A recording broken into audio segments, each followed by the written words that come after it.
या माऊली आश्रमाचा या ठिकाणी आपल्या सर्वांच्या सहकार्याने या ठिकाणी केलेला संकल्प, आज हजारे महाराजांनी जो संकल्प केला होता भूमिपूजनच्या दिवशी, आणि आज तुमची पूर्णता आहे.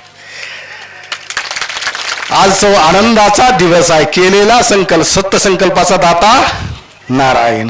नारायण त्या ठिकाणी पूर्ण करत असतो, फक्त या ठिकाणी कर्तृत्व करून दाखवावं लागतं. आणि म्हणून निमित्त मात्र जरी माऊली असली तर आपल्या सर्वांच्या सहकार्याने, कुणी तनाने सहकार्य केलं, कुणी मनाने सहकार्य केलं, कुणी धनाने सहकार्य केले या धर्मकार्यासाठी.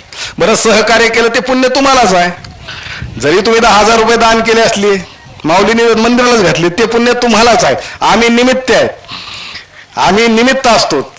कधी कधी आपण हे डोक्यात काढून टाकायचे की बाबाला 10,000 रुपये दिले मग बाबांनी बार आमच्या कार्यक्रमाला यायलाच पाहिजे, हे बी डोक्यातून काढून टाकायचं. कधी कधी आम्हाला असं म्हणतो, बाबा 10,000 रुपये दिले ना, मग त्यांचे पार कुत्रं मेलं तरी जायचं. हे थोडंसं आपण कमी केलं पाहिजे. कारण काय होतं, अनुभव आलेले आहेत आम्हाला. आपण दिले ते आपल्या पुण्यासाठी दिले, आपल्याला पुण्य प्राप्त व्हावं म्हणून आपण दान करतो. अन्नदान असेल का मंदिराला दान असेल, कुठेही दान असेल, हे पुण्य प्राप्तीसाठी आहे. केलेलं कर्म हे पुण्य प्राप्तीसाठी आहे. आणि म्हणून ते आपण डोक्यात ठेवून या ठिकाणी माऊलींचं असणारे आपल्या पिचडगाव गावाच्या परिसरामध्ये एक चांगलं, सुंदर, मंगलता, दिव्यता आणि रमणीयता अशा प्रकारचं हे असणारं वारकरी संप्रदायाचं असणारं माऊलींचं पीठ भक्तीसाठी झालेलं आहे. आणि म्हणून या निमित्तानं परत एकदा माऊलींचं या ठिकाणी अभिनंदन, स्वागत करू, टाळ्या वाजून या ठिकाणी स्वागत करूया.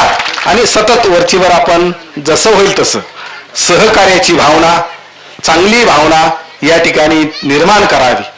आणि हेच आपल्या जीवनामध्ये आहे. अशा प्रकारचं आपलं हे पीठ या परिसराचं वैभव वाढणार आहे.